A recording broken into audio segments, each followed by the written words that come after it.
Hello, नमस्कार साथियों। आप सभी का एक बार फिर से स्वागत है मेरे चैनल राधे अकेडमी पर। तो आज के इस वीडियो लेक्चर में हम बात करेंगे कि दिल्ली विश्वविद्यालय एमए हिंदी साहित्य सेमेस्टर 3 में जो भी हमारे साथी हैं, उनका प्रश्न पत्र है 301 आधुनिक हिंदी काव्य। तो उसमें यूनिट 3 है हमारी, जिसमें नागार्जुन की प्रणीत कविताएं लगी हुई हैं, जिनका संकलन नामवर सिंह जी ने किया है। तो आज हम उन्हीं कविताओं को देखेंगे और साथ ही नागार्जुन के बारे में भी जानकारी देखेंगे।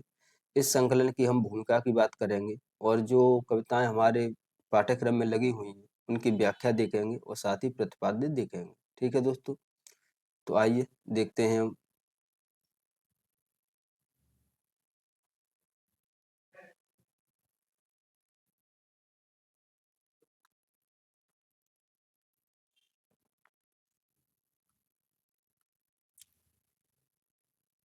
तो दोस्तों सबसे पहले अगर हम बात करें कि जिन कविताओं का संकलन नामवर सिंह जी ने किया है, उन कविताओं को तो हम देखेंगे ही। उससे पहले हम नागार्जुन के बारे में जो जानकारी है, उससे नागार्जुन से परिचय हो जाएं कि नागार्जुन कौन है, किस युग में वो आते हैं, कौन सा काव्य आंदोलन में उन्होंने भाग लिया है, उनकी विचारधारा क्या है।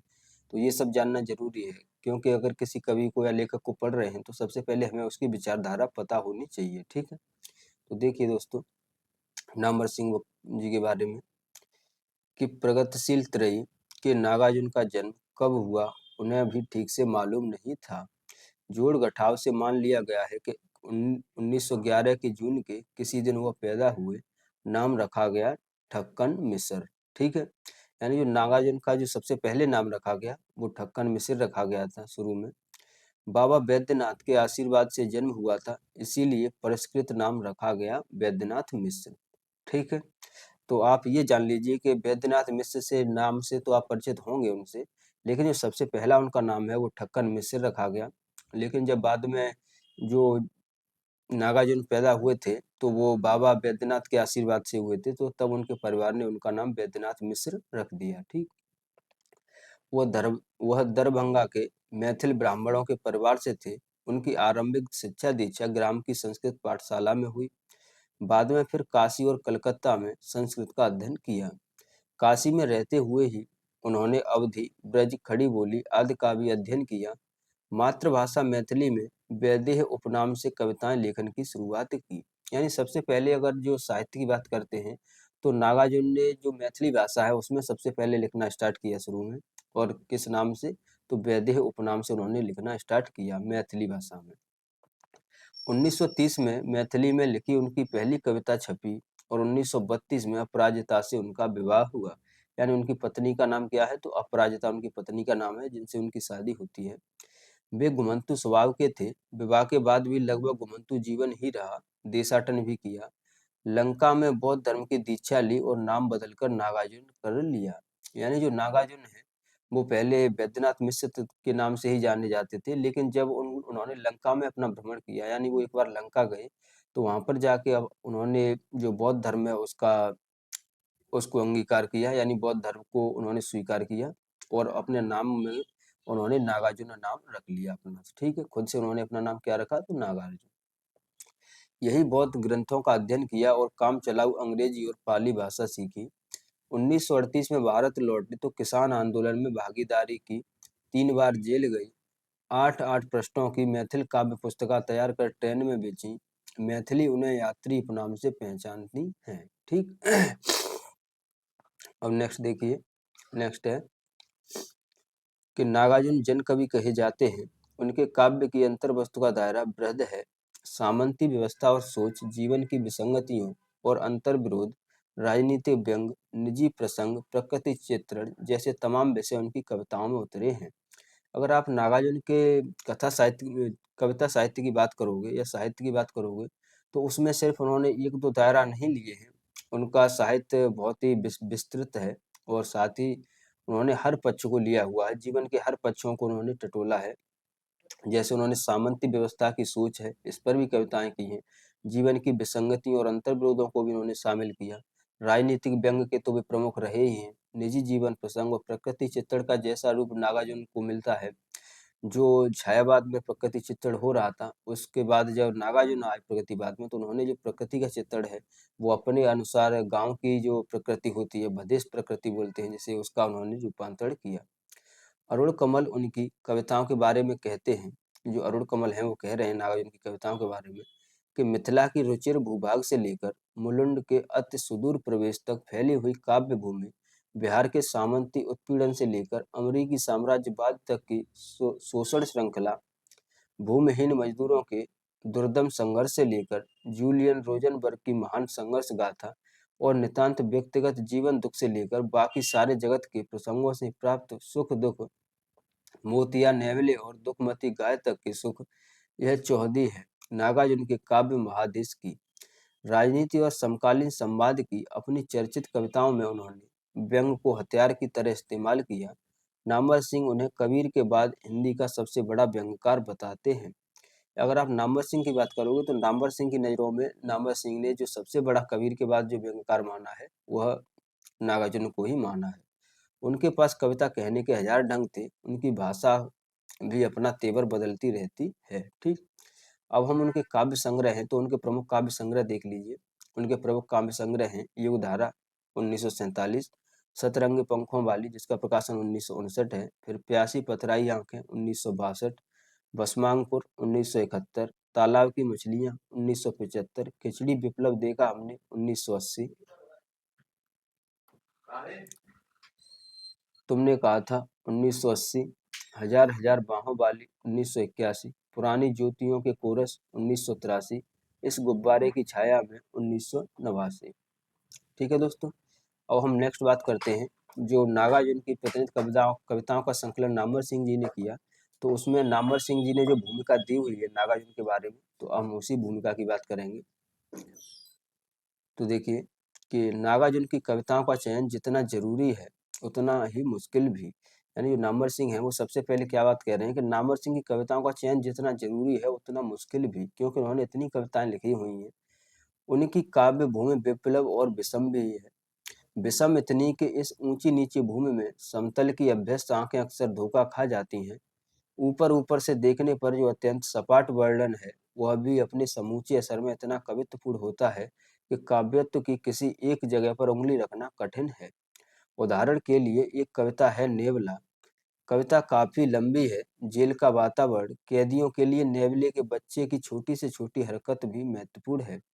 यानी जो नामवर सिंह जी हैं, एक मिनट दोस्तों, अभी आया मैं।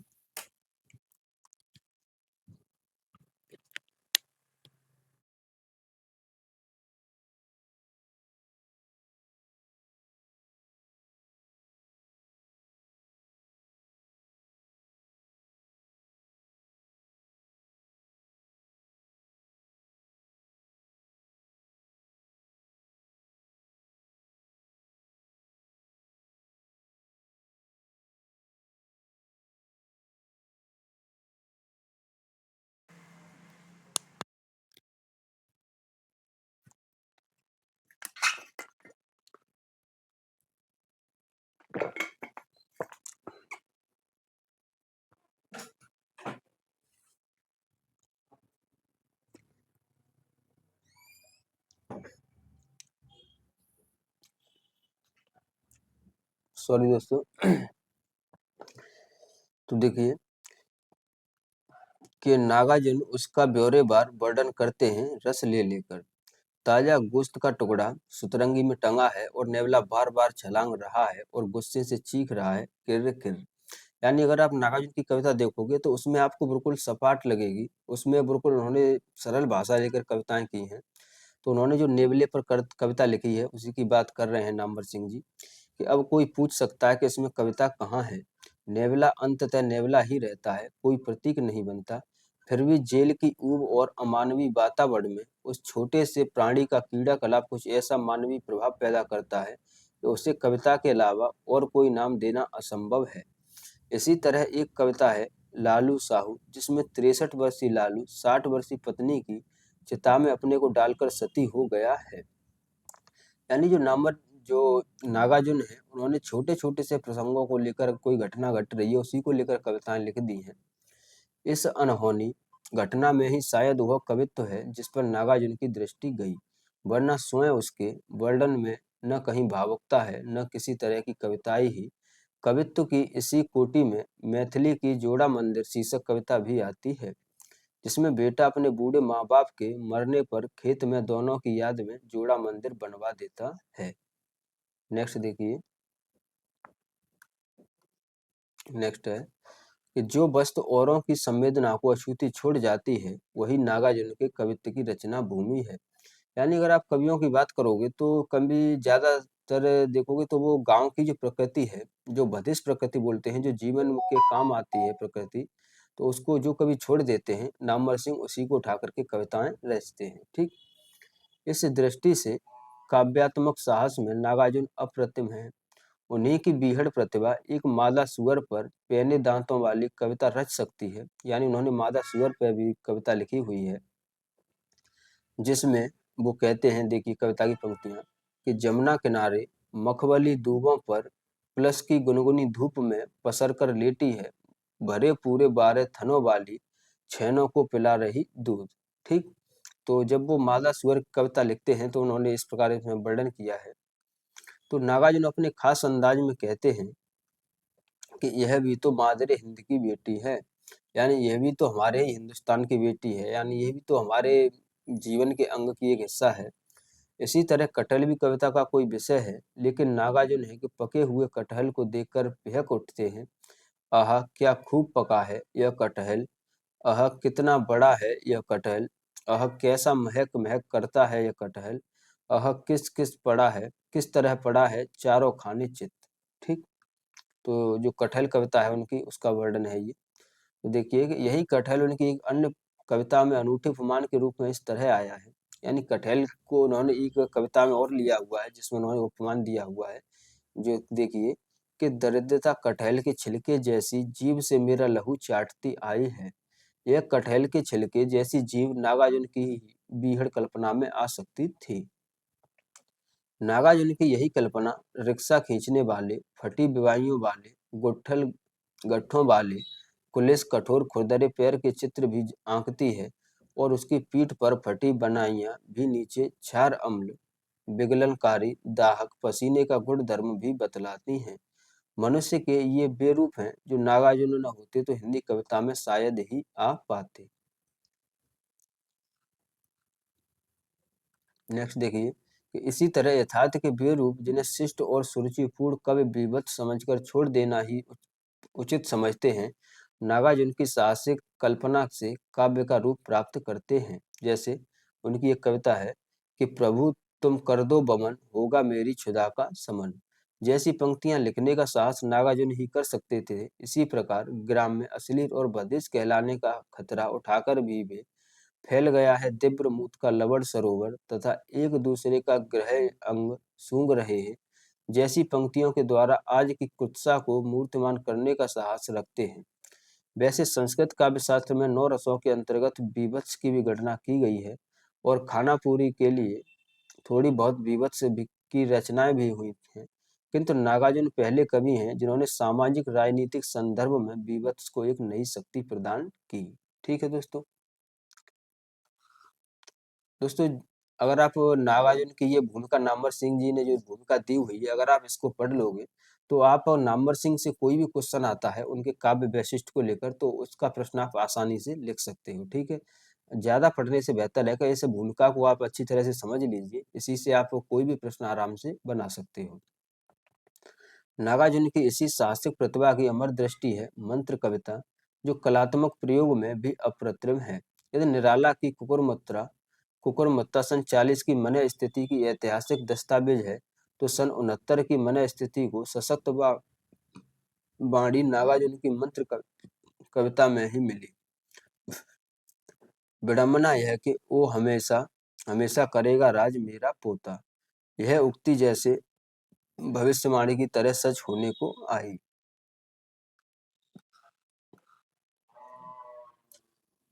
किंतु इसका यह अर्थ नहीं कि नागार्जुन असाधारण के ओघड़ कवि हैं।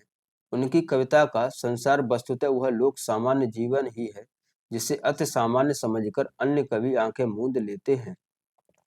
यदि आज की कविता में दंतुरित मुस्कान, सिंदूर तिलमिल भाल और एक बस के ड्राइवर के सामने उसकी बच्ची द्वारा टांगी गई गुलाबी चूड़ियां देखनी हो तो नागार्जुन की कविता की दुनिया में ही जाना होगा। वे जिस ललक से निशा शेष ओस की बूंदियों से लदी अगहनी धान की धुंधली मंजरियां देखते हैं और हुलसकर कहते हैं कि सिके हुए दो भुट्टे सामने आए, तबीयत खिल गई। वह अपनी गमई प्राकृतिक परिवेश के साथ मनुष्य के लगाव की उस अनुभूति का व्यंजक है जो आज दुर्लभ है। नागार्जुन के काव्य संसार का एक बहुत बड़ा अनूठे प्रकृति चित्रों से सजा है, जिनसे कवि की गहरी इंद्रियता और सूक्ष्म सौंदर्य दृष्टि का एहसास होता है। वर्षा और बादलों पर इतनी अधिक कविता निराला के बाद नागार्जुन ने लिखी हैं। एक ओर यदि यात्री के रूप में उन्होंने अमल धवलगिरी के शिखरों पर बादल को घिरते देखा है, तो दूसरी ओर किसान की तरह धिन धिन धा धमक धमक मेघ बजे का गीत मस्त होकर गाया है। अगर आप बादल और बरसात पर कविता देखोगे तो नामवर सिंह ने इस पर कविताएं लिखी हैं, लेकिन दोनों कविताओं में देखो कितना अंतर है। एक तरफ उन्होंने जो यात्री रूप है, जो जो पर्वत जो धवल है, पर्वत शिखरों पर जो बादल देखे देखे जाते हैं, उसकी उन्होंने कल्पना की है। तो दूसरी ओर जो किसान के मन में जो बादल है और जो वर्षा है, उसको भी उन्होंने अपने जो काव्य है उसमें लिया हुआ है। वस्तुतः वर्षागम के अवसर पर ऋतु संधि का सहज बोध नागार्जुन को एक किसान की तरह होता है और कविता में उनके पूर्व संचित संस्कार उसी सहजता के साथ फूट पड़ते हैं। इसी प्रसंग में उनकी जुगनुओं पर लिखी हुई कविता याद की जा सकती है, जो गीली भादों रैन अमावस कैसे ये नीलम उजास के अक्षर छींट रहे हैं जंगल में। नेक्स्ट देखिए, नेक्स्ट है कि अपनी मातृभाषा मैथिली में नागार्जुन ने वर्षा पर एक अद्भुत गीत लिखा है, जो पदावली में विद्यापति की याद दिलाने के साथ ही ठेठ नागार्जुन को बड़ी खूबी से उजागर करता है।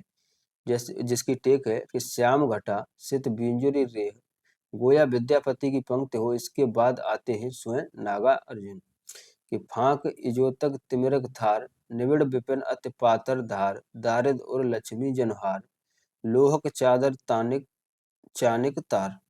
तिमिर के बाल में ज्योति की फांक, निबिड़ विपिन में पतली सी धार, दरिद्रता के गले में मानो लक्ष्मी का हार, लोहे की चादर पर चांदी का तार, यह है श्याम घटा में उजली बिजली की रेख। तो उन्होंने जो विद्यापति की कविताएं हैं, उन्हीं की कविताओं की तरह भी कविताएं की हैं। नेक्स्ट देखिए कि प्रकृति की तरह ही नारी सौंदर्य को भी नागार्जुन उसी दृष्टि से देखते हैं और वैसे ही अंकुट भाव से उसका वर्णन भी करते हैं। मैथिली की ही कविता एक फांक आंख एक फांक नाक, जिसमें पल भर के लिए खिड़की से गोले गोरे गोल मुखचंद्र का अर्धांश दिख जाने के बाद कवि कहता है, कितनी देर तक रची नाचती कपाल के भीतर की कटोरी में धारण किए क्रमशः तकली का रूप, एक फांक आंख एक फांक नाक, इसके अतिरिक्त तन गई रीढ़ और यह तुम थी जैसी कुछ कविताएं भी हैं, जहाँ किसी स्त्री के दरस परस से उत्पन्न होने वाली अनिवर्चनीय अनुभूति को शब्दों में साकार किया गया है। नागार्जुन ने अपने बारे में भी कई कविताएं लिखी हैं। ये ऐसी कविताएं हैं जैसे जिनमें कवि ने पारदर्शी ईमानदारी के साथ अपनी दुर्बलताओं, अपने संदेहों, अपनी व्यथा और अपनी निष्ठा को बांट दी है। इस दृष्टि से खिचड़ी विप्लव देखा हमने कविता संग्रह की इन सलाखों से टिकाकर भाल, थकित चकित, भ्रमित भग्न मन और प्रतिबद्ध हैं शीर्षक 3 कविताएं विशेष रूप से उल्लेखनीय हैं। जब कवि जेल की सलाखों से भाल टिकाकर सोचता है तो उसे तुरंत याद आता है कि इससे जाने किस किस की दाल गलेगी।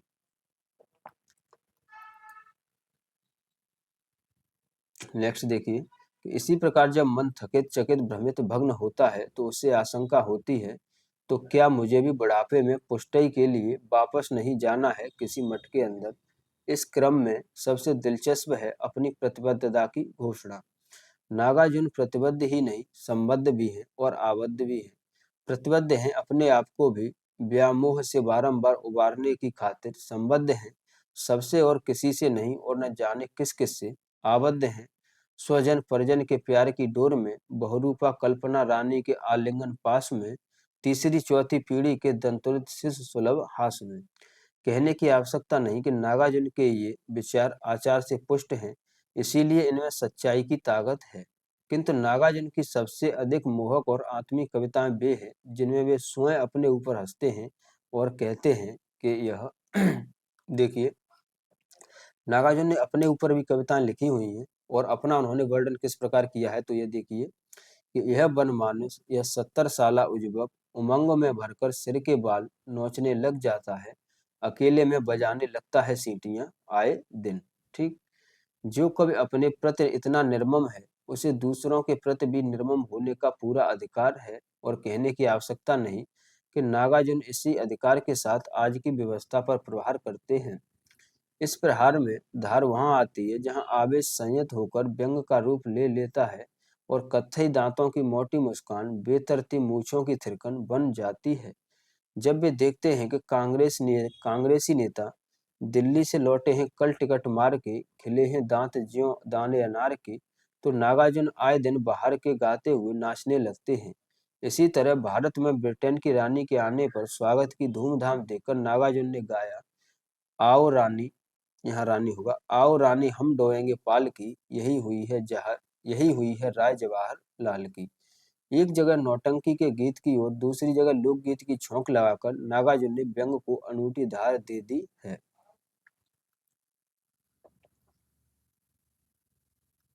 व्यंग की इस विदग्धता ने ही नागार्जुन की अनेक तात्कालिक कविताओं को कालजयी बना दिया है, जिसके कारण वे कभी बासी नहीं हुई और अब भी तात्कालिक बनी हुई हैं। अन्य कवियों की तात्कालिक कविताओं से नागार्जुन की तथाकथित तात्कालिक कविताओं की यही विशेषता है।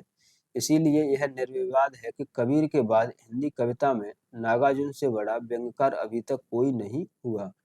नागार्जुन के काव्य में व्यक्तियों के इतने व्यंग्य चित्र हैं कि उनका एक विशाल एल्बम तैयार किया जा सकता है। नेक्स्ट देखिए, नेक्स्ट नामवर सिंह है और ये नामवर सिंह की भूमिका है वही चल रही है दोस्तों।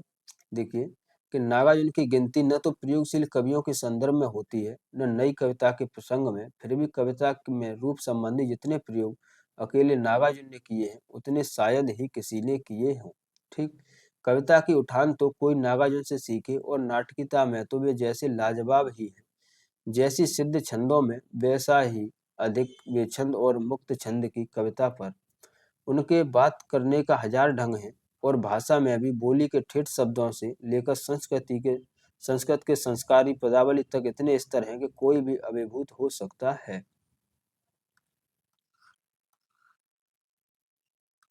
तुलसी और निराला के बाद कविता में हिंदी भाषा की विविधता और समृद्धि का ऐसा सृजनात्मक संयोग नागार्जुन में दिखाई पड़ता है। दोस्तों, यहाँ पर जो नागार्जुन की भाषा है उसकी बात चल रही है, तो ये नागार्जुन की भाषा से संबंध अगर प्रश्न आए तो ये पंक्तियां आपके लिए मोस्ट इम्पोर्टेंट हैं। इनको देख लीजिए कि नामवर सिंह किस प्रकार से उन्हें भाषा संबंधी जो उनकी काव्य भाषा है उस पर उन्हें देख रहे हैं कि वैसे नागार्जुन में ऊबड़-खाबड़पन भी कम नहीं है और इसके कारण कवि कोविदों के बीच उन्हें प्रतिष्ठा प्राप्त होने में भी विलंब हुआ। किंतु भाव स्थिर होने और सुर सुर सध जाने पर ऐसी ढली ढलाई कविता निकली है कि बड़े से बड़े कवि को भी ईर्ष्या हो। कहना न होगा कि नागार्जुन में ऐसी कलापूर्ण कविताएं काफी हैं। नेक्स्ट देखिए कि नागार्जुन की इन कविताओं की विशेषता यह है कि कलात्मक होने के साथ ही साथ लोकप्रिय भी हैं, और जैसा कि डॉक्टर रामविलास शर्मा ने कहा है, नागार्जुन ने लोकप्रियता और कलात्मक सौंदर्य के संतुलन और सामंजस्य की समस्या को जितनी सफलता से हल किया है, उतनी सफलता से बहुत कम हिंदी से भिन्न भाषाओं में भी हल कर पाए हैं। इस बात में तनिक भी अतिशयोक्ति नहीं है कि तुलसीदास के बाद नागार्जुन अकेले ऐसे कवि हैं जिनकी कविता की पहुंच किसानों की चौपाल से लेकर काव्य रसिकों की गोष्ठी तक है। नागार्जुन सच्चे अर्थों में स्वाधीन भारत के प्रतिनिधि जनकवि हैं। नागार्जुन ने हिंदी और मैथिली के अलावा संस्कृत और बंगला में भी काफी कविताएं लिखी हैं, किंतु यहाँ उनकी सिर्फ हिंदी और मैथिली कविताओं से ही चयन किया गया है। ठीक है, उन्होंने जो अपने संकलन में जो उनकी कविताएं ली हुई हैं उनके बारे में उन्होंने जानकारी दी है कि नागार्जुन सच्चे अर्थों में स्वाधीन भारत के प्रतिनिधि कवि हैं। नागार्जुन ने हिंदी और मैथिली के अलावा संस्कृत और बंगला में भी कविताएं लिखी हैं, किंतु यहाँ उनकी सिर्फ हिंदी और मैथिली कविताओं से ही चयन किया गया है। मैथिली के काव्य संकलन पत्रहीन नग्न गाछ से कुल 12 कविताएं ली गई हैं, यानी मैथिली से इस काव्य संकलन में कुल 12 कविताएं ली गई हैं। और उनमें भी मैथिली में सिर्फ 2 गीत ही हैं। शेष के श्री सोमदेव कृत प्रमाणित हिंदी अनुवाद ही दिए गए हैं। हिंदी कविताओं का चयन करते समय यह ध्यान रखा गया है कि कोई प्रकाशित काव्य संकलन छूटने न पाए। इसके अतिरिक्त कुछ कविताएं कवि की डायरी से भी ली गई हैं, जो अभी तक अप्रकाशित हैं, पर ऐसी कविताएं 10 से अधिक नहीं हैं। कुल मिलाकर भरसक कोशिश यही रही है कि कवि की काव्य प्रतिभा का अधिक से अधिक प्रतिनिधित्व हो जाए। कविताओं का क्रम कालानुसारी न होकर विषय अनुसारी है, जो सुधी पाठकों ने से अनदेखा न जाएगा। फिर भी सुविधा के लिए प्रत्येक रचना के नीचे उसका रचना काल दे दिया गया है।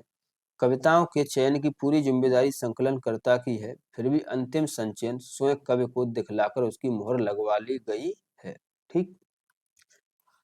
नामवर सिंह।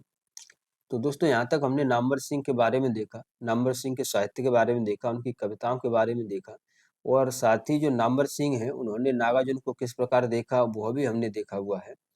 तो अब हम बात करते हैं जो हमारे पाठ में लगी हुई, यानी जो हमारे मूल सिलेबस में जो उनकी 5 कविताएं लगी हुई हैं, उनकी अब हम बात करेंगे। ठीक है दोस्तों।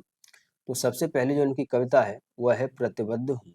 ठीक। तो इस कविता का जो कथ्य है, इस कविता को समझिए कि जब वो ये कविता लिख रहे हैं कि प्रतिबद्ध हूँ, तो ये प्रतिबद्धता किसके लिए है और क्यों है, और इसके साथ उनके क्या मायने रहे हैं। तो देखिए इस कविता का कथ्य कि प्रतिबद्ध हूँ, जी हाँ प्रतिबद्ध हूँ, बहुजन समाज की अनुपम प्रगति के निमित्त संकुचित स्वयं की आपाधापी के निषेधार्थ अविवेकी भीड़ की भेड़िया दसान के खिलाफ। ठीक। यानी जो इस कविता में उन्होंने जो प्रतिबद्ध कविता है, इस कविता में उन्होंने जो जो बहुजन समाज है, यानी उन्होंने पूरे समाज को लेकर चलने को, जो शोषित समाज है उसको लेकर चलते हैं साथ में, और उन्हीं लोगों की इस कविता में बात करते हैं, और साथ ही उन्हीं लोगों के पक्षधरता की बात करते हैं। और इसीलिए ये कविता है कि मैं प्रतिबद्ध हूँ, ये उन्हीं लोगों के लिए प्रतिबद्ध है जो शोषित समाज है, जिनकी पहुंच शासन सत्ता तक नहीं है, उन्हीं की बात वो उठाते हुए कहते हैं। ठीक है। तो देखिए कविता कि प्रतिबद्ध हूँ, संबद्ध हूँ, आबद्ध हूँ, प्रतिबद्ध हूँ, जी हाँ प्रतिबद्ध हूँ, बहुजन समाज की अनुपम प्रगति के निमित्त। यानी मैं प्रतिबद्ध हूँ, और जी हाँ मैं प्रतिबद्ध हूँ, यानी इस बात को वो थोड़ा जोर देकर कह रहे हैं कि मैं प्रतिबद्ध हूँ। किसके लिए प्रतिबद्ध हूँ, तो वह देखिए कि बहुजन समाज की अनुपल प्रगति के निमित्त संकुचित स्वयं की आपाधापी के निषेधार्थ अविवेकी भीड़ की भेड़िया दशान के खिलाफ अंध बधिर व्यक्तियों को सही राह बतलाने के लिए अपने आप को भी व्याम मोह से बारंबार उबारने की खातिर प्रतिबद्ध हूँ, जी हाँ सतदा प्रतिबद्ध हूँ। यानी वो किस किस के प्रति अपनी प्रतिबद्धता दिखा रहे हैं कि देखिए जो बहुजन समाज की अनुपल प्रगति के निमित्त, यानी जो समाज बहुजन समाज है उसकी अनुपल प्रगति के निमित्त संकुचित स्व की आपाधापी के निषेधार्थ अविवेक की भीड़ की भेड़िया दशान के खिलाफ, यानी जो अविवेक की भीड़ है, जो नासमझ लोग हैं, अनपढ़ लोग हैं, जो नहीं समझ रहे हैं, उनके लिए भी मैं प्रतिबद्ध हूँ। और अंध बधिर व्यक्तियों को सही राह बताने के लिए, यानी जो व्यक्ति अपनी राह सही से नहीं चल रहे हैं, उन व्यक्तियों को भी राह दिखाने का काम मैंने किया है। अपने आप को भी व्यामोह से बारंबार उबारने की खातिर प्रतिबद्ध हूँ, जी हाँ सतदा प्रतिबद्ध हूँ। नेक्स्ट देखिए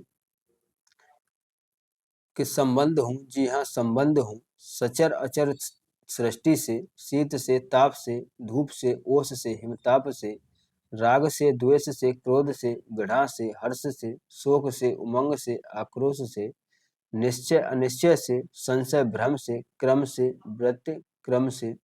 यानी ये उनका वर्णन है कि मैं शीत से भी, ताप से भी, धूप से भी, ओस से भी, हिमताप से भी, यानी किस ये इन्होंने परिस्थितियों का वर्णन किया है कि कोई भी परिस्थिति हो, लेकिन मैं उनकी जो सेवा है उसके लिए प्रतिबद्ध हूँ, उनकी आवाज उठाने के लिए प्रतिबद्ध हूँ। निष्ठा से अनिष्ठा से, आस्था से अनास्था से, संकल्प विकल्प से, जीवन से मृत्यु से, नाश निर्माण से, शाप से वरदान से, उत्थान से पतन से, प्रकाश से तिमिर से, दम्भ से, मान से, अणु से, महान से, लघु लघुत्तर लघुत्तम से, महा महाविशाल से, फल अनुपल से, काल महाकाल से, पृथ्वी पाताल से, ग्रह उपग्रह से, निहारिका जल से, रिक्त से शून्य से, व्याप्त अव्याप्त महाव्याप्त से, अथ से, इति से, अस्ति से, नास्ति से, सबसे और किसी से नहीं। और जाने किस किस से संबंध हूँ, जी हाँ सतदा संबद्ध हूँ। रूप रस गंध और स्पर्श से, शब्द से, नाद से, ध्वन से, स्वर से, इंगित आकृति से, सच से, झूठ से, दोनों की मिलावट से, विध से, निषेध से, पुण्य से, पाप से, उज्ज्वल से, मलिन से, लाभ से, हानि से, गति से, अगति से, प्रगति से, दुर्गति से, यश से, कलंक से, नाम दुर्नाम से, सतबद्ध हूँ, जी हाँ सतदा संबंध हूँ। दोस्तों 1 मिनट रुकिए, अभी आया।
हाँ तो दोस्तों देखिए, सॉरी,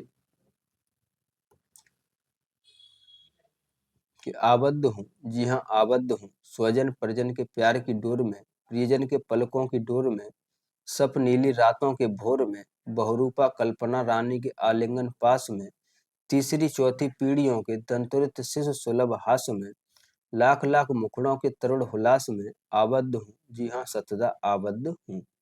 ठीक है दोस्तों, तो जो प्रतिबद्ध हूँ कविता में उन्होंने जो नागार्जुन की यह कविता हमने देखी पढ़ी, तो इसमें हमें एक ही बात समझ में आई कि वो हर तरीके से हर परिस्थिति में, कोई भी परिस्थिति हो उसमें जो बहुजन समाज है, जो शोषित समाज है, उसकी वो बात उठाते हैं और उसी के लिए प्रतिबद्धता दिखाते हैं। ठीक।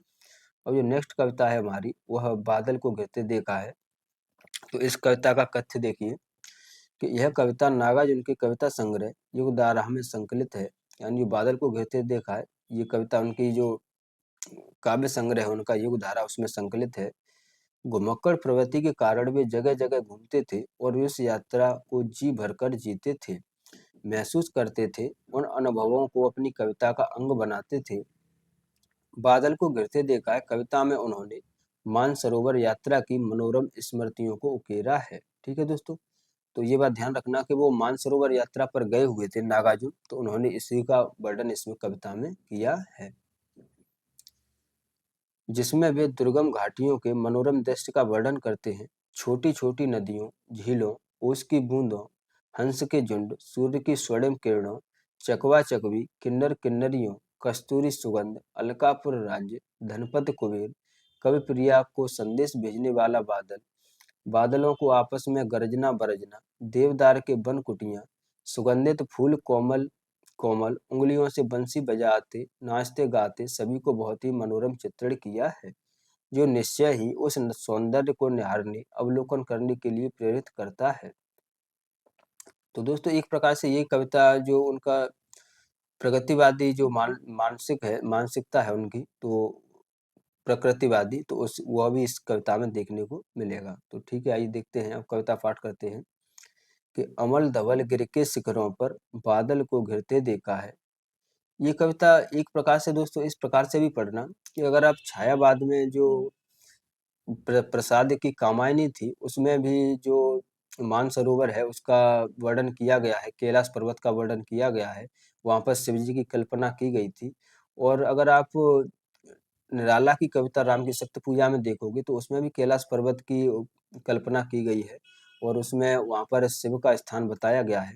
लेकिन इस कविता में जो नागार्जुन है वह इन का खंडन करते हैं। तो देखिए कि अवल धवल गिर के शिखरों पर बादल को घिरते देखा है।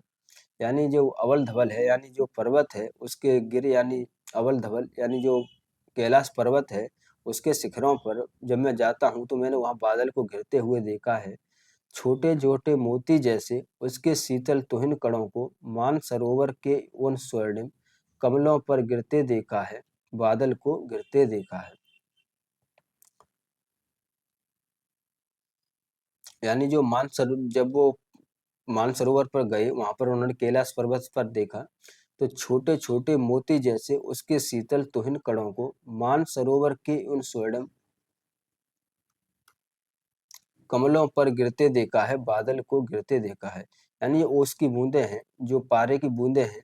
जब सुबह का मौसम है, जब नागार्जुन गए हुए हैं तो सुबह सूर्य उदय का मौसम है, तो सूर्य की किरणें जब सूर्य उगता है तो वो थोड़ी उनमें लालिमा होती है। तो वही किरणें जब उसकी बूंदों जो कमल के पत्ते हैं उन पर बूंदें पड़ी हुई हैं, तो जब वो उस पर गिरती हैं तो उसी की उन्होंने कल्पना की है। मानसरोवर के उन स्वर्णिम कमलों पर गिरते देखा है, बादल को गिरते देखा है। तुंग हिमालय के कंधों पर छोटी बड़ी कई झीलें हैं। यानी जो हिमालय है, हिमालय पर जो कई झीलें हैं उनका वर्णन करते हैं कि उनके श्यामल नील सलिल में यानी उनका जो सांवला जो पानी दिखता है, समतल देशों से आकर पावस की उमस से आकुल तिक्त मधुर विष तंतु खोजते हंसों को तिरते देखा है, बादल को गिरते देखा है। यानी जो हिमालय पर झीलें हैं, तो जब यहाँ पर हंस हैं, वो जैसे ही यहाँ पर गर्मी होती है इधर, जैसे उत्तर भारत में जब गर्मी होती है, तो हंस ऊपर की तरफ चले जाते हैं या बोलेंगे कश्मीर की तरफ उन पहाड़ियों में चले जाते हैं, जहाँ पर मौसम ठंडा रहता है। तो उसी में हंसों को उन्होंने खेलते हुए या सुबह-सुबह उन्हें विचरण करते हुए देखा है। ठीक?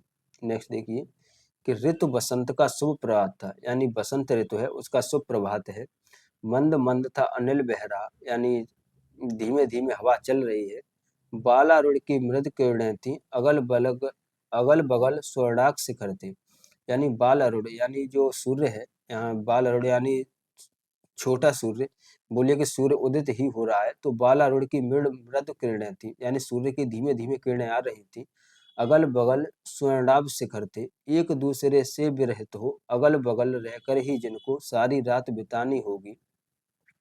निशा काल से चिर अभिशापित बेबस व चकवा चकवी का बंद हुआ क्रंदन फिर उनमें उस महान सरबर के तीरे शैवालों की हरी दरी पर प्रलय कलय छिड़ते देखा है।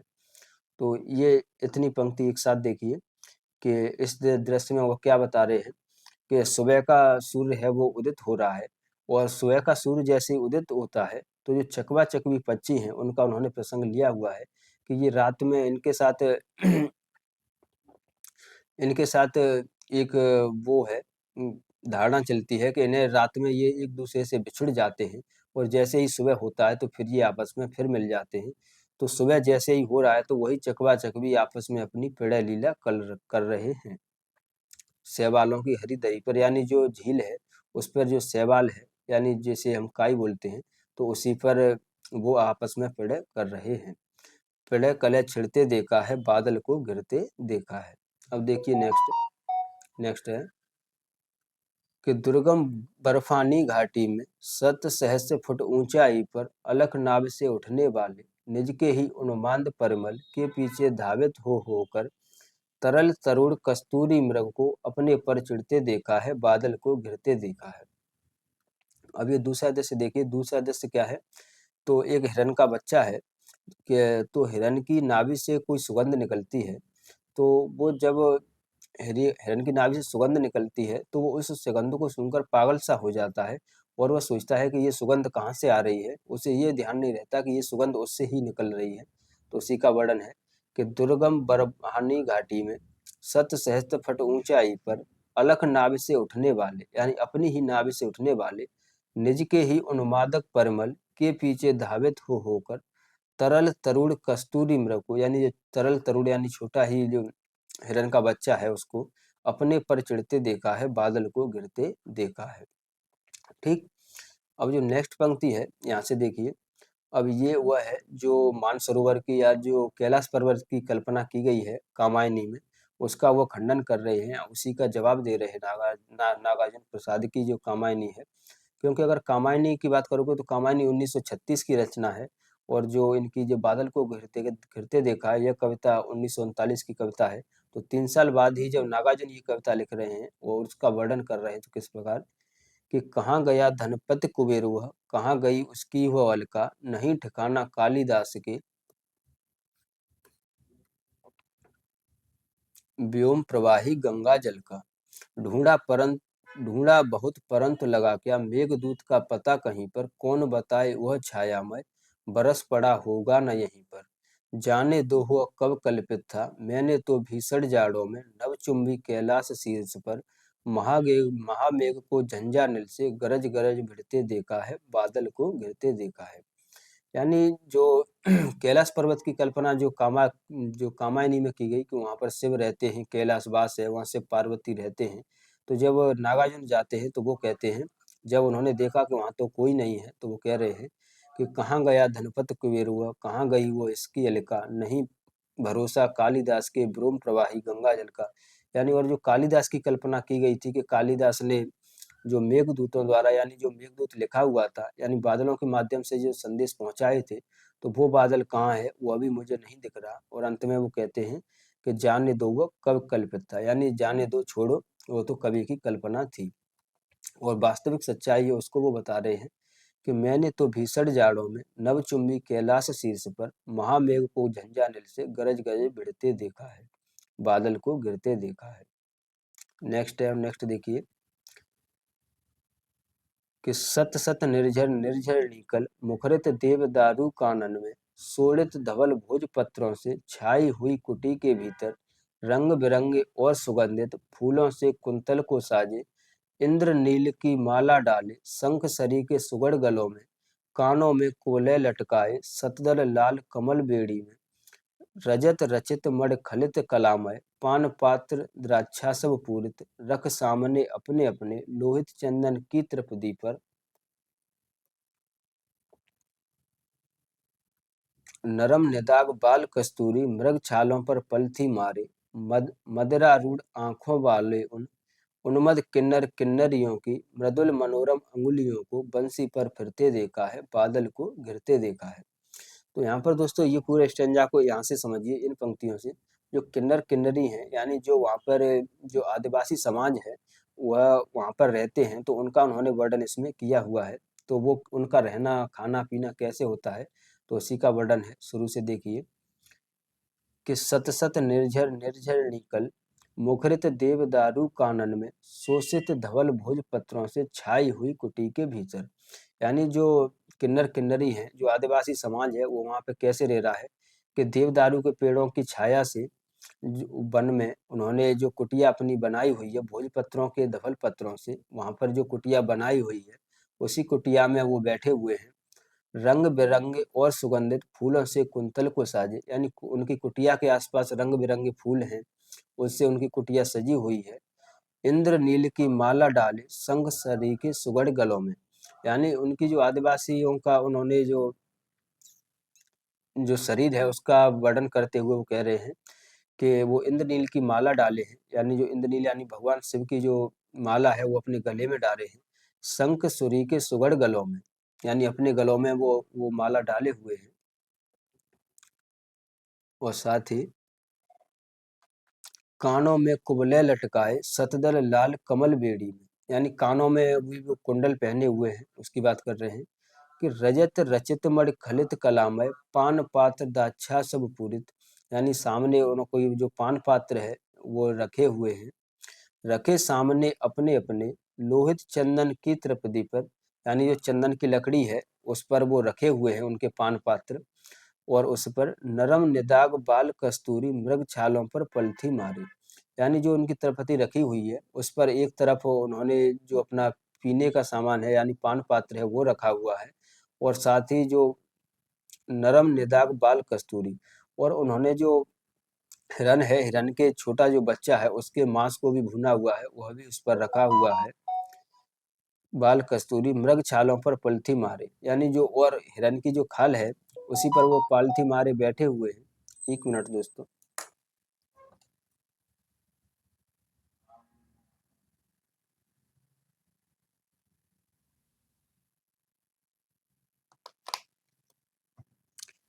यानी उसी पर वो पालथी मारे बैठे हुए हैं, तो उसी की वो कह रहे हैं कि मृग छालों पर पलथी मारे, मर्द मदिरारूढ़ आंखों वाले उन उन्मद किन्नर किन्नरियों की मृदुल मनोरम अंगुलियों को बंसी पर फिरते देखा है।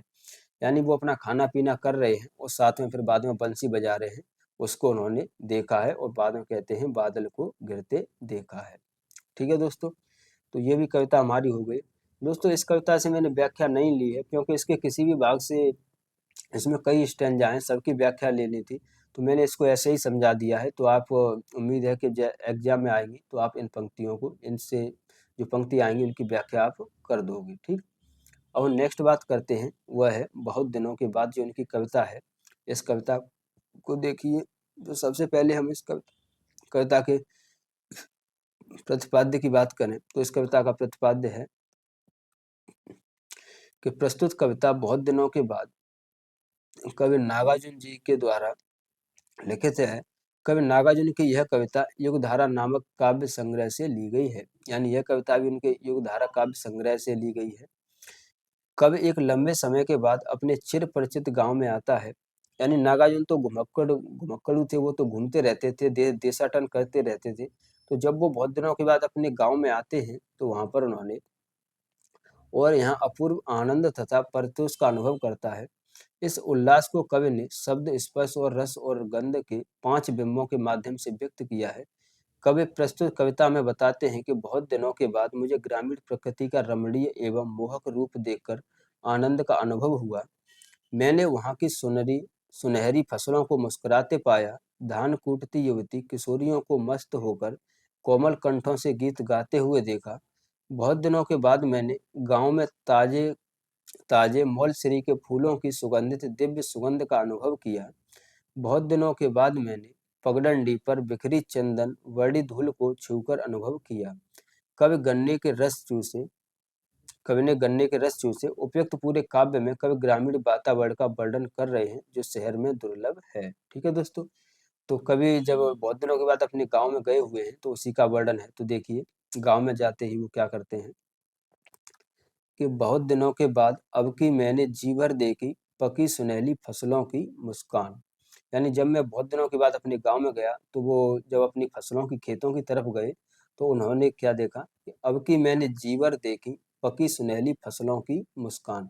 यानी जो फसल पकने वाली है, झूल रही है, उसकी मुस्कान मैंने देखी। बहुत दिनों के बाद अब की मैंने जी भर सुन पाया धान कूटती किशोरियों की कोकिल कंठी तान। यानी बहुत दिनों के बाद मैंने जब देखा जो खेत में लोग काम कर रहे हैं, जो यानी जो किशोरियां काम कर रही हैं, वो धान कूट रही हैं, वो आपस में अपनी बातें कर रही हैं। तो बहुत दिनों के बाद मैंने उनको जी भर सुना। फिर है कि बहुत दिनों के बाद, 1 मिनट साथियों।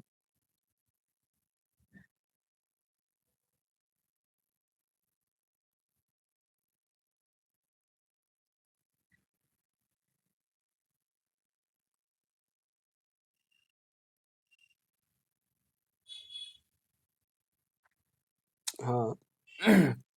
कि बहुत दिनों के बाद अब की मैंने जी भर सूंघे मौल श्री के ढेर ढेर से ताजे टटके फूल। यानी बहुत दिनों के बाद जब वो थोड़ा आगे और बढ़ते हैं तो देखते हैं कि जो मौलसरी के फूल होते हैं उनका ढेर लगा हुआ है और उनसे जो सुगंध आ रही है। तो उन्होंने बोला है कि बहुत दिनों के बाद मैंने उनकी खुशबू को देखा। बहुत दिनों के बाद अब की मैंने जीवर छू पाया अपनी गमई पगडंडी की चंदन वर्डी धूल। यानी जब वो गांव की पगडंडी, गांव में तो कच्चे रास्ते होते हैं तो उनसे ये थोड़ी धूल उड़ती है। तो बहुत दिनों के बाद मैंने अपनी गमई पगडंडी की चंदन बड़ी धूल को महसूस किया या छूकर देखा। यानी ये धूल मुझ पर लग रही थी उसे। फिर है कि बहुत दिनों के बाद अब की मैंने जी भर तालम खाना खाया गन्ने चूसे जी भर। बहुत दिनों के बाद। नेक्स्ट देखिए। कि अब की मैंने जी भर भोगे, गंध रूप रस शब्द स्पर्श सब साथ साथ इस भू पर बहुत दिनों के बाद। ठीक है, तो इसका संदर्भ और प्रसंग व्याख्या देखिए। तो इसका संदर्भ और प्रसंग है कि बहुत दिनों के बाद शीर्षक कविता सतरंगी पंखों वाली, जिसका प्रकाशन 1959 में है, काव्य संग्रह में संग्रहित है। कवि बहुत दिनों के बाद अपने गांव लौटा है। वह लंबे समय तक गांव से बाहर रहा है। गांव लौटने पर उसे अपनी पुरानी अनुभूतियों को एक बार फिर महसूस करने का मौका मिला है। ठीक, अब व्याख्या देखिए। व्याख्या कि नागार्जुन बहुत दिनों के बाद शीर्षक कविता में अपने गांव से लगाव को कई तरह से प्रकट करते हैं। जीवन की परिस्थितियों के कारण घर से दूर चले जाने की मजबूरी कई लोगों के सामने आती है। बाहर जाकर हम कई तरह की सफलताएं भी प्राप्त करते हैं। कई बार हमारी जिंदगी में समृद्धि भी आती है, मगर अपनी जगह का आकर्षण हमारे भीतर बना हुआ रहता है।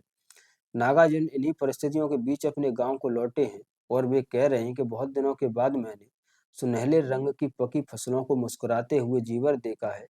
यह कवि का लगाव है कि उसने फसलें मुस्कुराती हुई जान पड़ती हैं। इसी तरह की बात कवि आगे भी कहता है कि बहुत दिनों के बाद मैंने धान कूटती हुई लड़कियों के कोकिल कंठ से गीत सुने हैं। उन गीतों को जीवर सुनता रहा। बहुत दिनों के बाद मैंने मोलसरी के ताजे ताजे फूलों को जीवर सूंघा है। बहुत दिनों के बाद मैंने अपने गांव के कच्चे रास्तों की धूल को जीवर छुआ है। मुझे यह धूल चंदन के रंग के मालूम पड़ती है। बहुत दिनों के बाद मैंने ताल में पैदा हुए मखाने की जीवर कर खाया, जीवर कर गन्ने चूसे। अब की बार बहुत दिनों के बाद मैंने अपने गांव की धरती पर आकर जाना है कि गंध रूप रस शब्द और स्पर्श को जीवर कर भोगने का असली मतलब क्या होता है। मैंने मोलश्री से गंध को, पकी सुनहली फसलों के रूप को, तालम खान और गन्ने से रस को, किशोरियों की कोकिल कंठी तान से शब्द को, चंदनवाड़ी धूल से स्पर्श को महसूस किया है। यानी जो पांचों हमारी ज्ञान इंद्रियां हैं, उनका उन्होंने वर्णन किया है। इंद्रियों की सार्थक मानो यहीं लौटकर महसूस हुई है। तो इस कविता में विशेष क्या है वह देखिए कि प्रवासी के जीवन से निकल चुकी आत्मीयता को यह कविता चित्रित करती है। अपना परिवेश हमारे प्रत्येक पक्ष से स्वाभाविक रूप से जुड़ जाता है। इस कविता की छंद योजना में चौपाई के चरण 16 मात्रा तथा दोहा के सम चरण 11 मात्रा का उपयोग ज्यादा हुआ है। दोनों को जोड़कर 27 मात्राओं की पंक्तियां भी रखी गई हैं, जिसे सरसी छंद कहते हैं। ठीक, अब दोस्तों नेक्स्ट कविता है हमारी, वह है प्रेत का बयान। तो इस कविता को हम देखते हैं। तो प्रेत के बयान कविता में जो नागार्जुन है, उन्होंने एक प्रेत है उसका बयान लेते हुए यमराज जब पूछते हैं कि तू कैसे मरा, तो उसी का इस कविता में चित्रण है।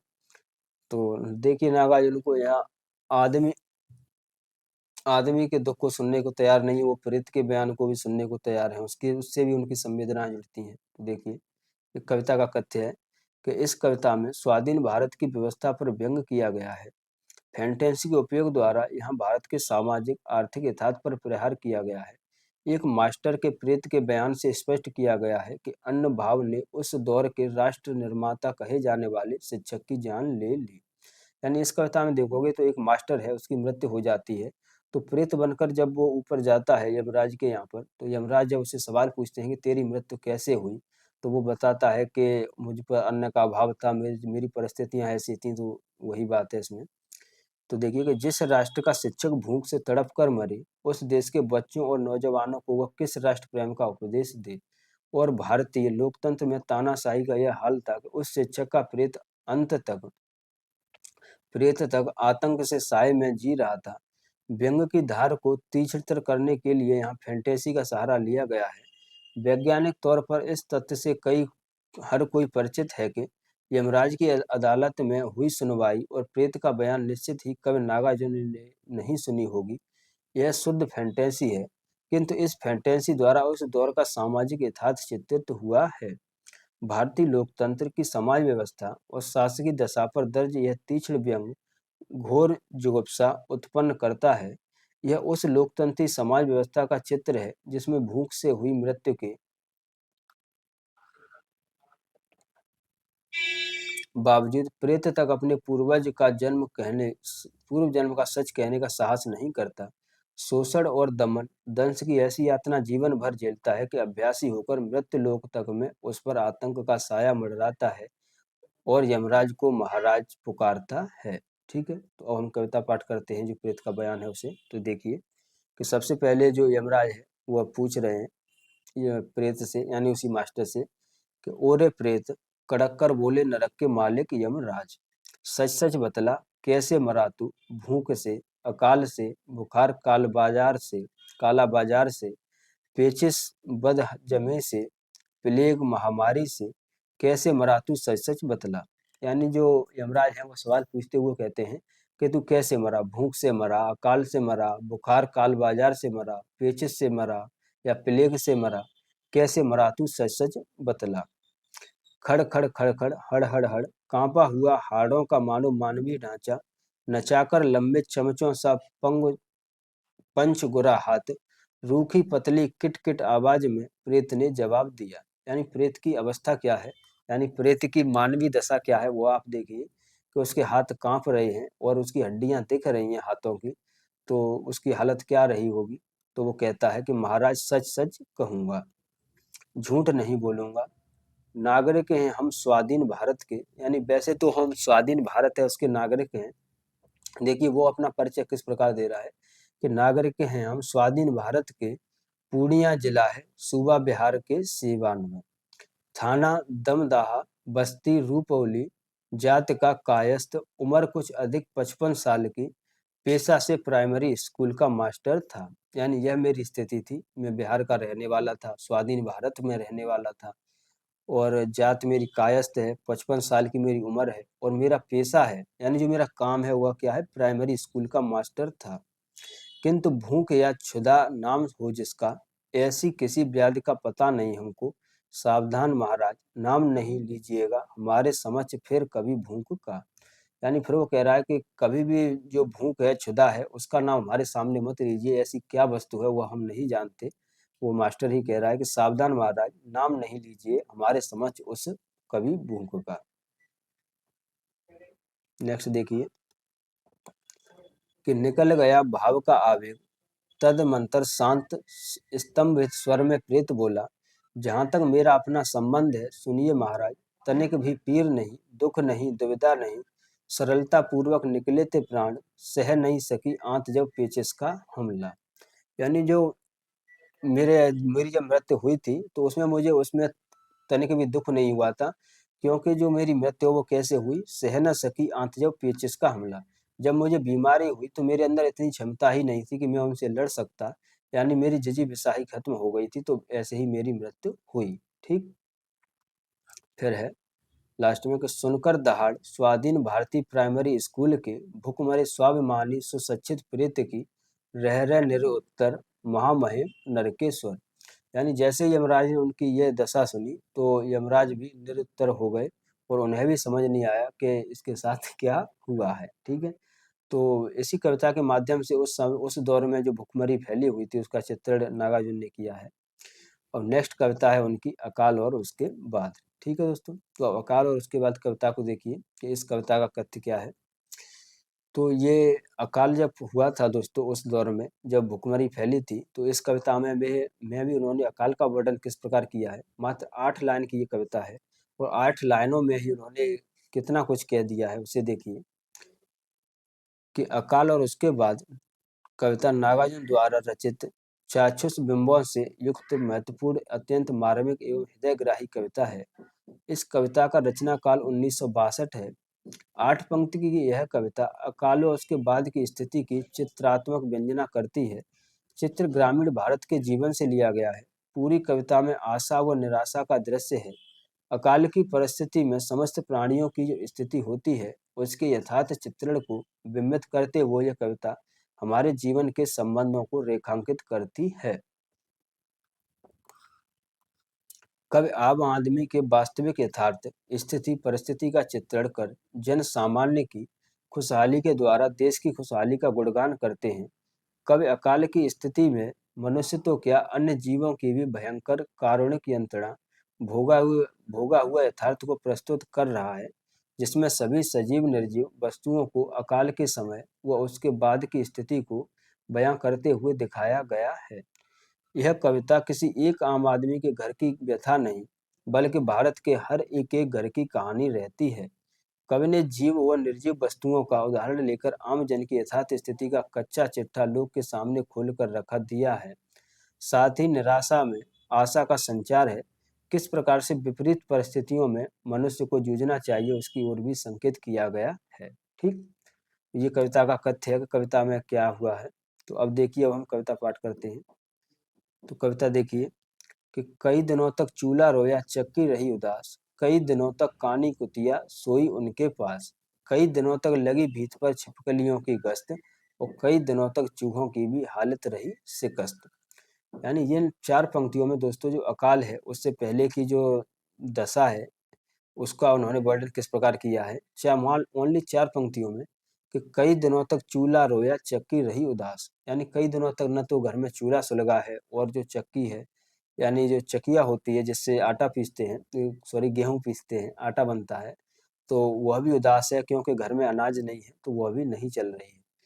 कई दिनों तक कानी कुतिया सोई उनके पास, यानी देखो कानी कुतिया उन्होंने जो बिंब लिया हुआ है, वो नाम लिया हुआ है कि जो गांव में तो ऐसा ही होता है कि कुत्ते बिल्ली को भी खाना दिया जाता है, तो उस जो कुत्ता कुतिया है उनको भी खाना नहीं मिला हुआ है।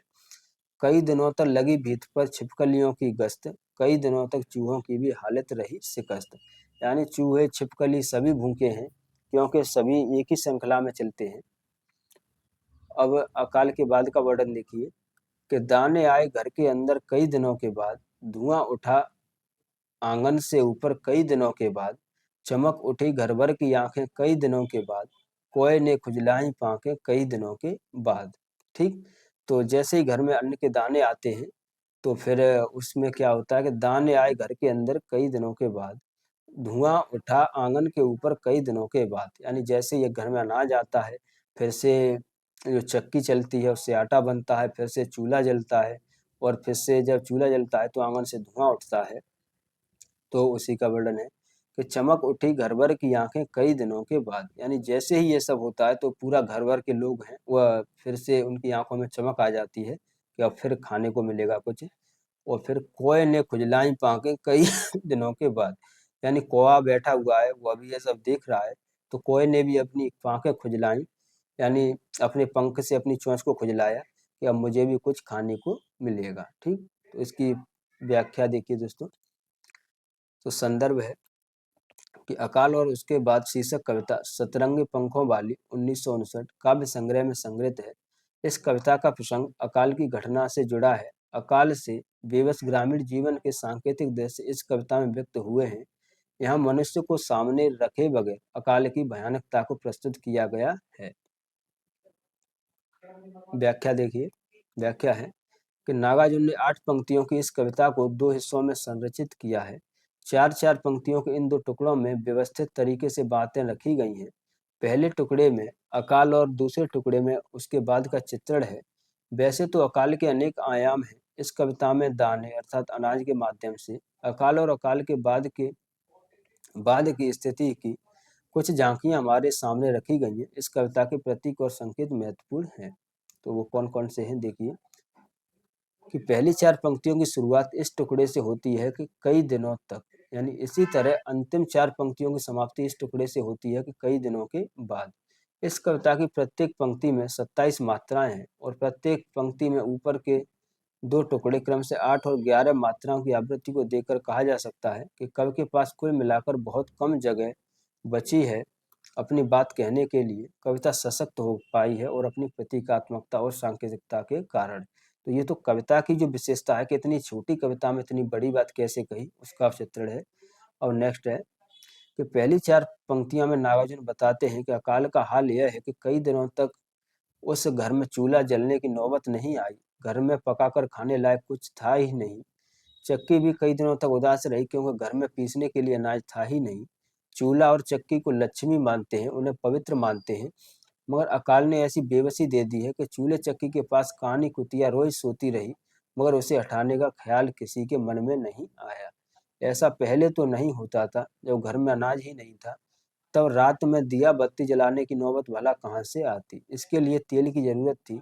तेल की बारी तो अनाज के बाद ही आती। दिया बाती नहीं जली तो रात में कीड़े पतंगे भी नहीं आए। छिपकलियां दीवार पर कई दिनों तक घूमती रहीं कि खाने के लिए कोई कीड़ा पतंगा मिल जाए। ऐसी ही स्थिति घर के चूल्हों की भी रही। वे बार बार तलाशते रहे कि कहीं कुछ मिल जाए, मगर उन्हें हार के सिवा कुछ नहीं मिला। अगली 4 पंक्तियों में घर के अंदर अनाज आने के बाद के दृश्य हैं। कई दिनों के बाद घर में कुछ अनाज आया। चूल्हा जल उठा और आंगन से धुआं उठा। नागार्जुन लिखते हैं कि घर भर की आंखें चमक उठी। ये आंखें किनकी हैं? ये आंखें कुतिया, छिपकलियों और चूहों की तो हैं ही। इन आंखों में वे आंखें भी शामिल हैं जो घर के मनुष्यों की हैं। पूरी कविता में मनुष्यों का जिक्र इन आंखों के माध्यम से ही आया है।